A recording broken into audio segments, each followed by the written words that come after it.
Part 1. Early Life and Education.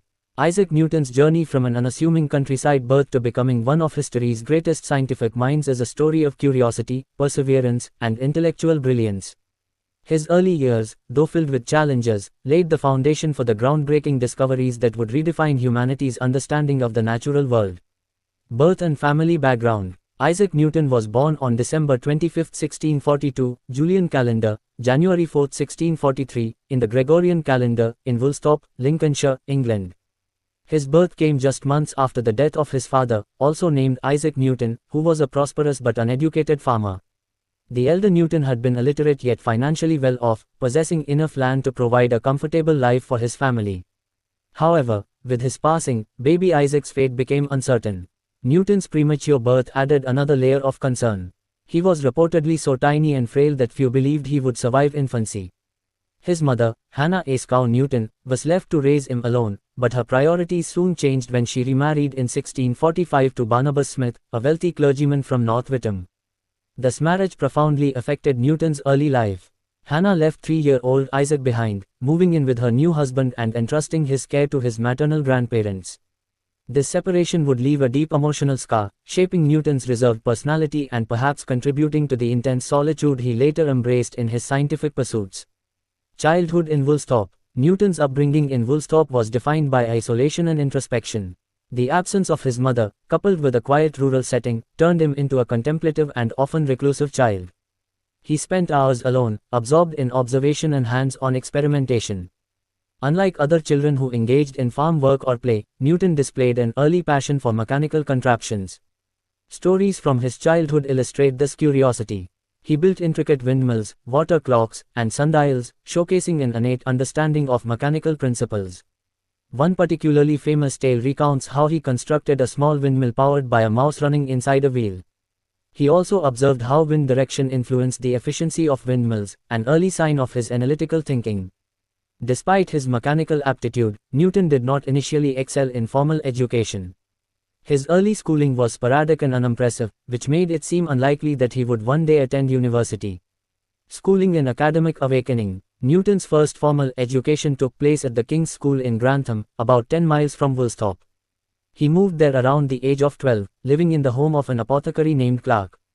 This period exposed him to books and scientific instruments that would deeply influence his intellectual development. During his time at King's School, Newton remained more interested in tinkering and drawing than in rote learning.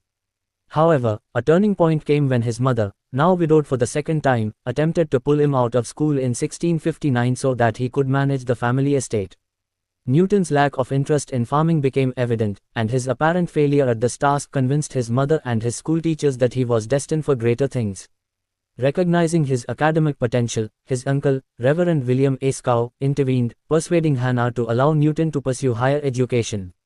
With renewed focus, Newton returned to King's School, where he rapidly excelled, particularly in Latin, Greek, and mathematics. His notebooks from this period reveal an early fascination with geometry, mechanics, and even alchemy. Influence of Grantham and early experiments. While in Grantham, Newton had access to books on various subjects, ranging from philosophy to astronomy. He became deeply engrossed in the works of Euclid and Descartes, both of whom laid the groundwork for his later mathematical theories. His curiosity extended beyond the classroom. He conducted experiments with light and shadow, built devices to measure time, and even attempted primitive chemical experiments. His fascination with motion led him to study how objects fell, foreshadowing his later work on gravity. However, Newton's social life remained limited. He was known to be reserved, preferring solitude over friendships. His deep-seated introversion and single-minded focus on intellectual pursuits became defining characteristics of his personality. Cambridge and the beginnings of genius. In 1661, at the age of 18, Newton enrolled at Trinity College, Cambridge. The university at the time was deeply rooted in Aristotelian philosophy, which emphasized deductive reasoning and classical learning. However, Newton quickly gravitated toward the works of more progressive thinkers such as Galileo Galilei, Johannes Kepler, and René Descartes, whose ideas about mathematics, physics, and astronomy challenged traditional teachings. At Cambridge, Newton followed a standard curriculum in classical languages, rhetoric, and theology, but his real interest lay in mathematics and natural philosophy. He immersed himself in the newly emerging scientific theories, often teaching himself from books outside the formal syllabus.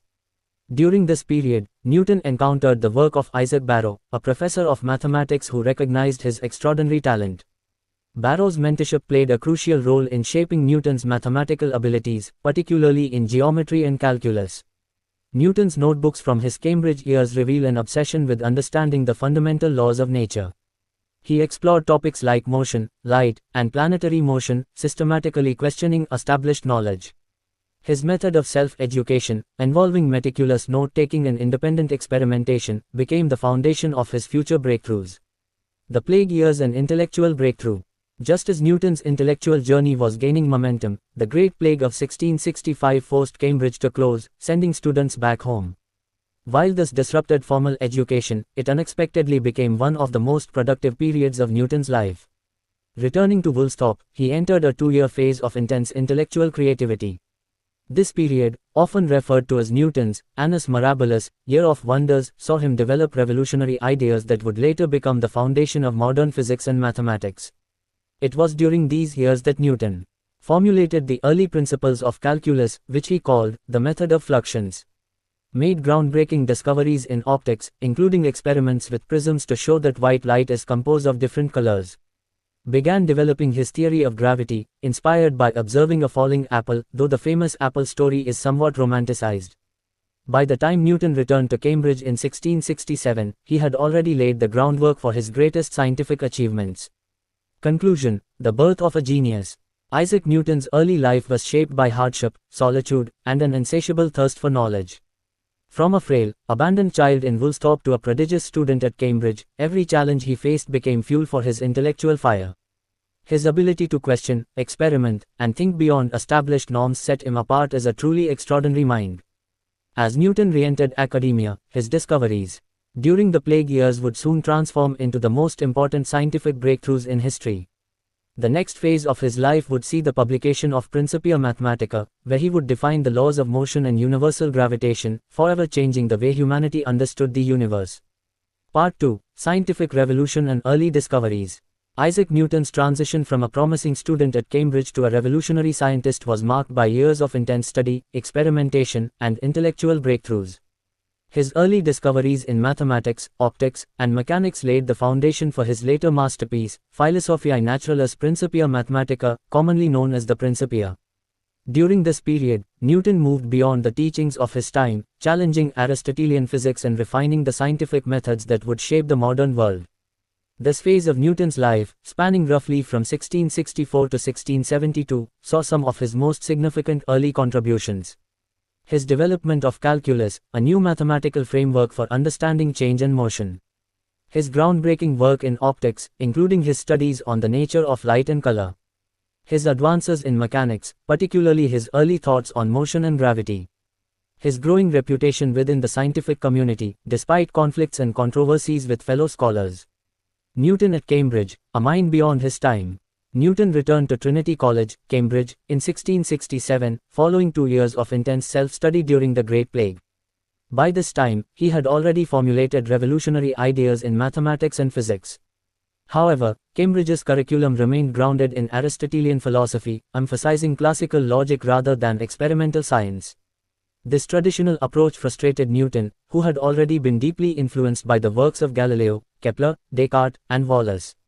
His intellectual independence set him apart from his peers. Rather than merely absorbing established knowledge, Newton sought to derive fundamental principles from first principles, relying on logic, observation, and experimentation. In 1669, Isaac Barrow, one of Cambridge's leading mathematicians and Newton's mentor, recognized his pupil's extraordinary abilities. Barrow, who had been working on problems related to geometry and motion, saw Newton's talent and encouraged him to publish his findings. That same year, Barrow resigned his position as the Lucasian Professor of Mathematics at Cambridge, recommending Newton as his successor. At just 26 years old, Newton assumed one of the most prestigious academic positions in England, a role that would allow him to focus entirely on research. The birth of calculus, Newton's mathematical revolution. One of Newton's earliest and most profound achievements was his invention of calculus, which he originally referred to as the method of fluxions. Unlike traditional algebra and geometry, which dealt with static quantities, calculus provided a powerful new way to study continuous change, motion, and rates of variation.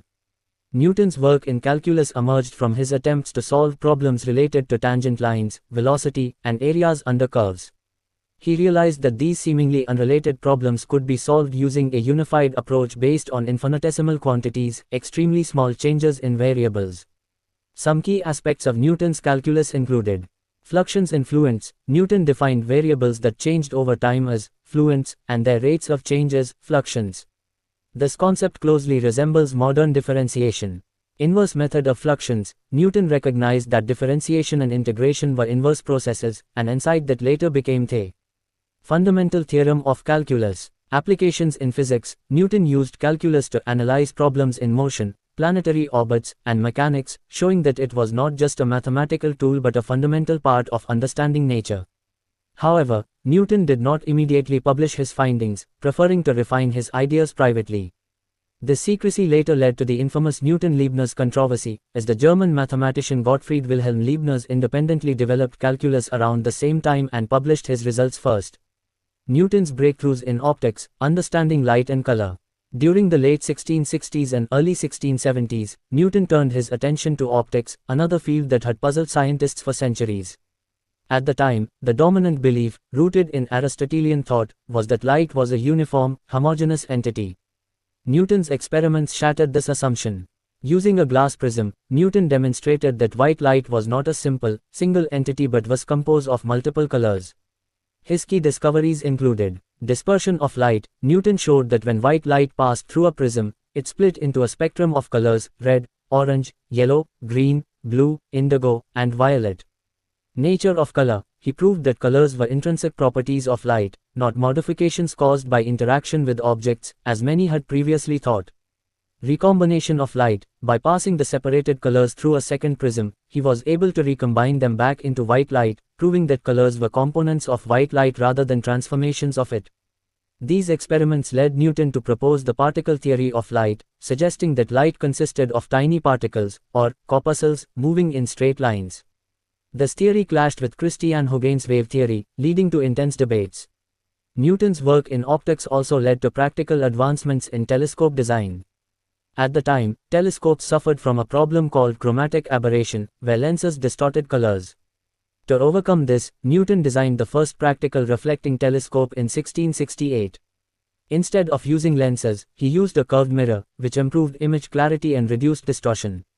Early ideas on motion and gravity. While Newton is best known for formulating the laws of motion and universal gravitation in the Principia, 1687, his early thoughts on these topics date back to the late 1660s. During this period, he began to explore the relationship between motion, force, and planetary orbits. Some of his key early insights included the nature of force. Newton recognized that motion was not an inherent property of objects, as Aristotle had believed, but was influenced by external forces. Centripetal forces in orbits. He speculated that planets moved in elliptical orbits due to a central force, an idea that built upon Kepler's laws of planetary motion.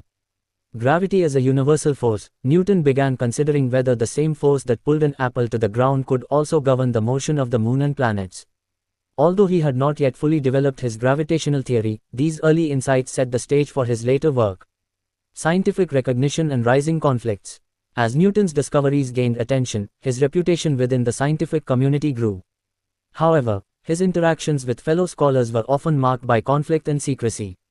Newton had a deep-seated fear of criticism, leading him to delay publishing many of his findings. One of his first major conflicts was with Robert Hooke, a leading member of the Royal Society. Hooke had conducted his own experiments on light and color, and when Newton presented his results on optics, Hooke challenged his conclusions. This dispute escalated into a bitter rivalry that lasted for years. Despite these tensions, Newton's work was increasingly recognized, leading to his election as a Fellow of the Royal Society in 1672. Shortly afterward, he published his first major scientific paper, New Theory about Light and Colors, outlining his prism experiments. This paper was met with both admiration and criticism, further solidifying Newton's complex relationship with the scientific world. Conclusion: a new era of science. By the early 1670s, Isaac Newton had already made profound contributions to mathematics, optics, and mechanics. His work had laid the groundwork for the scientific revolution that would define the modern era. However, Newton's greatest achievements were still to come. As he turned his attention to the laws of motion and universal gravitation, he would produce his greatest masterpiece, the Principia, which would forever change physics and astronomy. The next phase of Newton's life would see him rise to the pinnacle of scientific achievement while battling fierce intellectual rivalries. Part 3. Principia Mathematica and Universal Gravitation. The publication of Philosophiae Naturalis Principia Mathematica in 1687 marked the peak of Isaac Newton's scientific achievements. This monumental work laid the foundation for classical mechanics, celestial dynamics, and modern physics. It provided a mathematical explanation of motion and gravity that unified the physical universe under a single framework. This period of Newton's life was defined by intense intellectual effort, growing conflicts with fellow scientists, and the eventual recognition of his genius on a global scale. The origins of Principia can be traced back to Newton's early reflections during the plague years of 1665 and 1666, when he first considered whether the force that pulled an apple to the ground was the same force that governed the movement of the moon and planets. However, he did not have the mathematical tools at the time to fully develop this idea. Years later, in 1684, Newton was approached by Edmund Halley, an astronomer and fellow member of the Royal Society, who sought an explanation for planetary orbits. Halley had been engaged in discussions with other scientists, including Robert Hooke and Christopher Wren, regarding the force that controlled planetary motion. Hooke had claimed to have the answer but never provided any mathematical proof. Curious about the problem, Halley visited Newton at Cambridge and asked him directly. Newton, to Halley's astonishment, replied that he had already solved the problem and that planetary orbits must be elliptical under an inverse square law of attraction. When Halley asked for proof, Newton searched through his notes but could not find his earlier calculations. Over the following months, he reworked the entire problem from scratch, developing a comprehensive mathematical framework that would ultimately become Principia Mathematica. Recognizing the significance of Newton's work, Halley took it upon himself to ensure its publication. The Royal Society, struggling financially, was unable to fund the printing. Undeterred, Halley paid for the publication out of his own pocket, ensuring that Newton's ideas would reach the scientific world. The Principia was written in Latin and structured into 3 books, each building upon the previous one. The first book laid out the fundamental principles of motion, introducing Newton's 3 laws, which described the nature of force, acceleration, and inertia. The second book extended these ideas into the study of motion through fluids, presenting arguments that refuted the prevailing Cartesian vortex theory, which had attempted to explain planetary motion as a result of swirling ether. The third and most significant book applied these laws to celestial mechanics, demonstrating that the same physical principles governing objects on Earth also controlled the movement of planets, moons, and comets. This section contained Newton's universal law of gravitation, which mathematically defined the force of attraction between 2 bodies based on their masses and the distance between them. Newton's formulation of gravity was revolutionary because it provided a unifying explanation for both terrestrial and celestial motion. The ancient division between the physics of the heavens and the physics of the earth was erased. His theory showed that the force that caused an apple to fall from a tree was the same force that held the moon in its orbit around the earth. This concept, simple yet profound, reshaped the understanding of the natural world and provided a predictive framework for planetary motion. Despite its brilliance, Principia was not universally accepted at first. One of Newton's fiercest critics was Robert Hooke, who claimed that he had previously formulated the inverse square law of attraction and accused Newton of taking credit for his ideas. Although Hooke never provided mathematical proof of his claims, the dispute between the two men escalated, and Newton, known for his intolerance of criticism, became deeply resentful. He removed references to Hooke in later editions of the book and, after Hooke's death, allegedly took measures to diminish his contributions to science. Beyond Hooke, resistance to Newton's ideas came from followers of the Cartesian philosophy, which had dominated European thought for decades. Many scholars rejected Newton's concept of gravity acting at a distance, as it conflicted with the mechanistic worldview promoted by Descartes. According to Cartesian physics, all motion was caused by direct contact between particles, and the notion that planets could be influenced by an invisible force acting across empty space seemed implausible. Despite these objections, Newton's mathematical demonstrations were so precise and predictive that his theory gradually gained acceptance.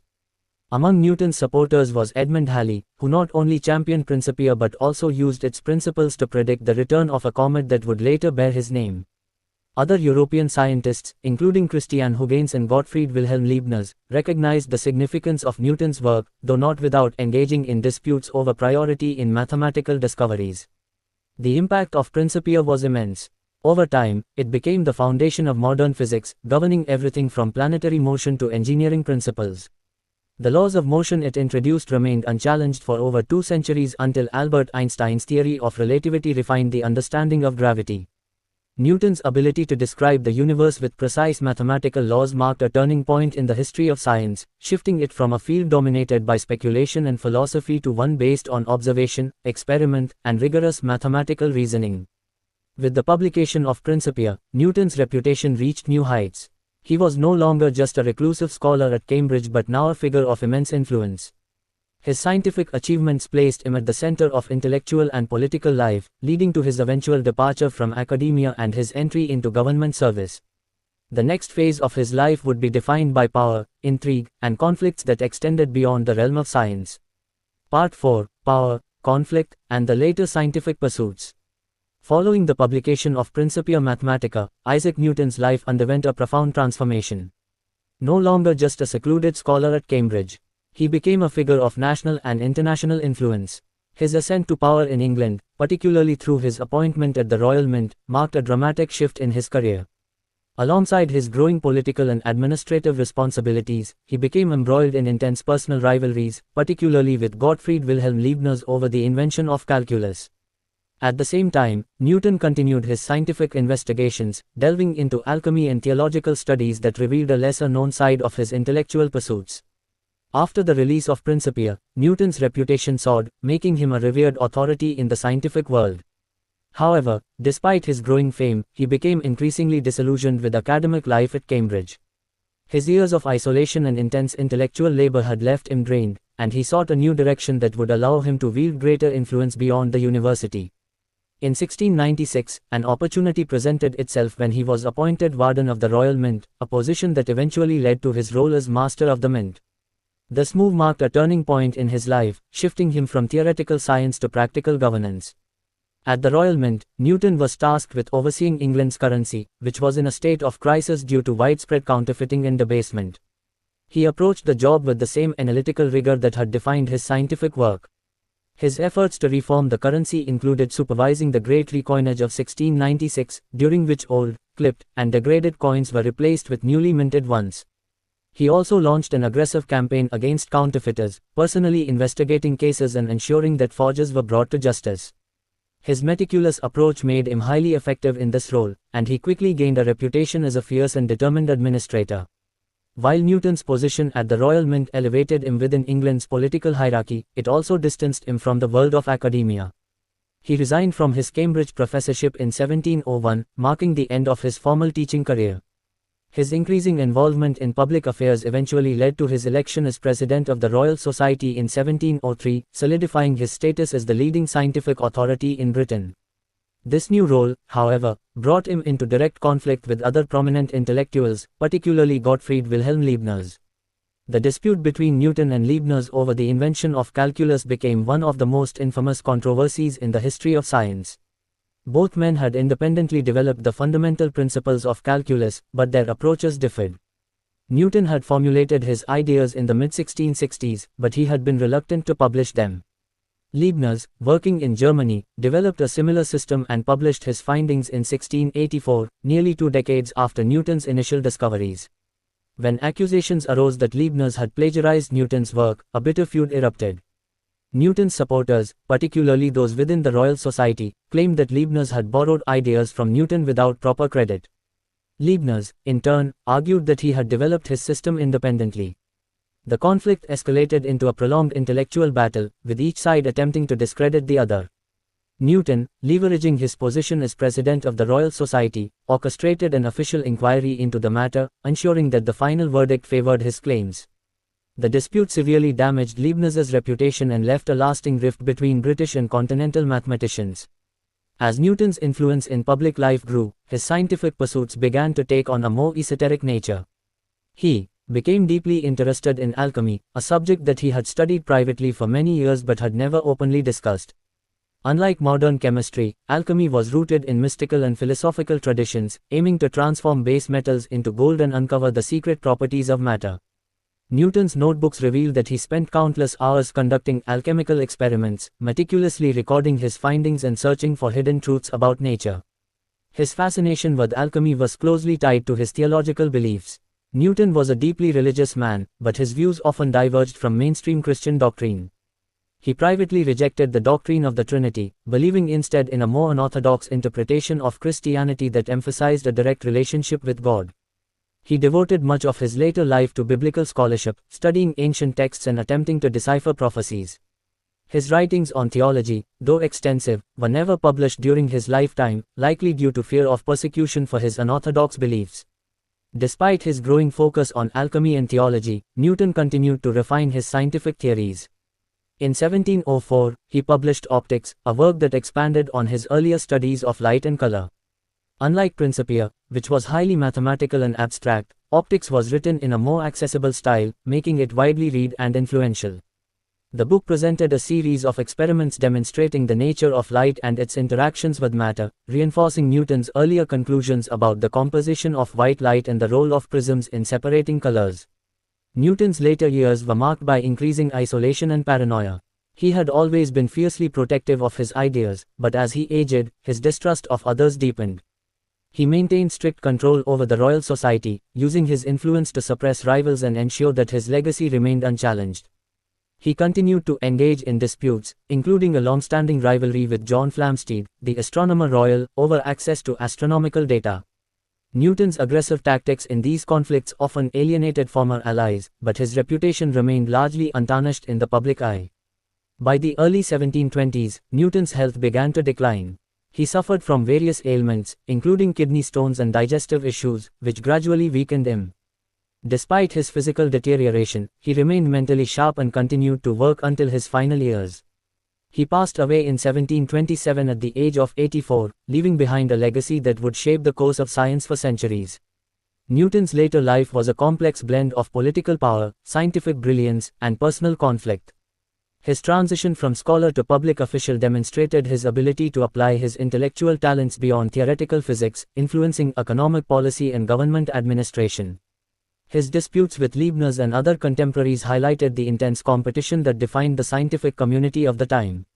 His secretive studies in alchemy and theology revealed a mind that sought knowledge in all its forms, even in the realms of the mystical and the divine. Although his later years were marked by increasing isolation, Newton remained a towering figure in the history of science. His contributions to physics, mathematics, and astronomy laid the foundation for the modern scientific era. His ability to unify seemingly disparate concepts into a coherent framework of natural laws transformed the way humanity understood the universe.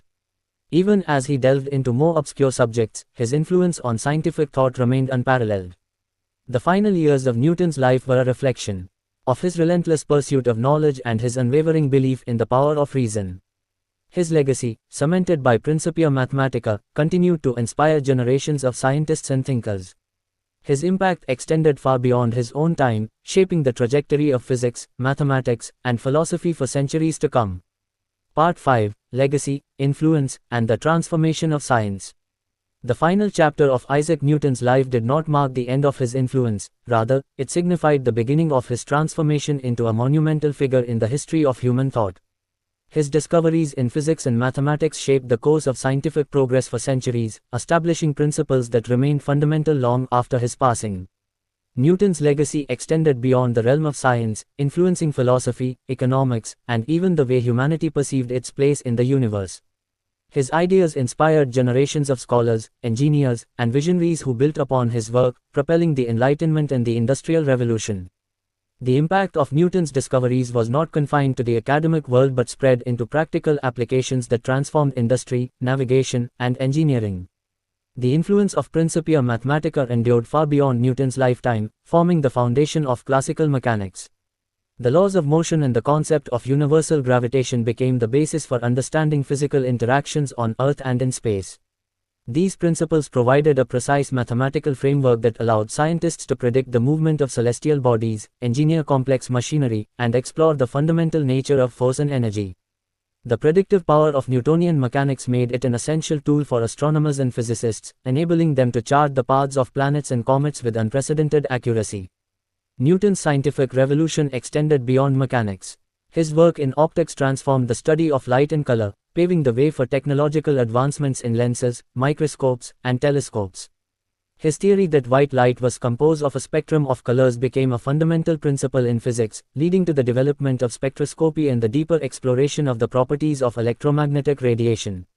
His insights into the behavior of light and refraction were instrumental in refining optical instruments, which in turn contributed to discoveries in medicine, biology, and astronomy. Newton's influence was not limited to the physical sciences. His approach to inquiry, which combined empirical observation with rigorous mathematical reasoning, set a new standard for scientific methodology. His insistence on testing theories through experimentation and logical deduction laid the groundwork for the scientific method that would define the Enlightenment and modern research practices. Philosophers and thinkers of the time, including John Locke and Voltaire, were deeply inspired by Newton's work, viewing it as proof that nature could be understood through reason and systematic study. His ideas reinforced the belief in a universe governed by discoverable laws rather than mystical forces, encouraging a shift away from superstition and toward rationalism. Beyond the realm of science and philosophy, Newton's influence extended into economics and governance. His tenure at the Royal Mint was marked by a commitment to stabilizing England's currency, and his efforts in reforming coinage contributed to the financial stability of the nation. His analytical approach to economic problems foreshadowed later developments in financial theory, influencing thinkers who would go on to study the mathematical principles behind markets and trade. His ability to apply scientific reasoning to practical affairs demonstrated the growing connection between science and statecraft in the emerging modern world. The personal image of Newton evolved in the years following his death. He was celebrated as a near-mythical figure, the ultimate embodiment of human intellect and discovery. His legacy was carefully curated by his supporters, particularly those within the Royal Society and British institutions, ensuring that his reputation remained untarnished by the controversies of his lifetime. The disputes he had engaged in, particularly with Leibniz and Hooke, faded in importance compared to the magnitude of his achievements. As the centuries passed, he became a symbol of scientific genius, revered not just for his discoveries but for the profound shift he had brought to the understanding of the universe. Newton's ideas remained dominant until the early 20th century, when the advent of Einstein's theory of relativity and quantum mechanics revealed limitations in classical mechanics. However, even as new theories emerged, Newtonian physics retained its significance, remaining essential for engineering, aerospace, and everyday technological applications. His work continued to be taught as the foundation of physics, ensuring that his influence persisted in the education of future generations. His legacy extended beyond his specific scientific contributions, shaping the very way humanity approached knowledge. His insistence on mathematical precision, his belief in a universe governed by rational laws, and his commitment to systematic observation influenced countless fields beyond physics. Medicine, engineering, chemistry, and even social sciences adopted principles rooted in Newtonian thought, emphasizing the power of logic and empirical evidence. The Newtonian revolution was not just about equations and discoveries, it was about a fundamental transformation in the way people thought about nature and their ability to understand it. He had shown that the universe was not a chaotic, unknowable entity but a system governed by laws that could be deciphered through human reason. This shift empowered generations of scientists to pursue discoveries with confidence, believing that knowledge could be expanded infinitely through study and inquiry. Even centuries after his passing, Newton's legacy endures in the continued quest for knowledge. Every spacecraft launched, every satellite placed into orbit, and every engineering marvel designed with principles of mechanics owes a debt to his work. His name remains synonymous with scientific excellence, and his contributions continue to shape the world in ways he could never have imagined. His legacy is not confined to history books but lives on in the technologies, ideas, and discoveries that define modern civilization.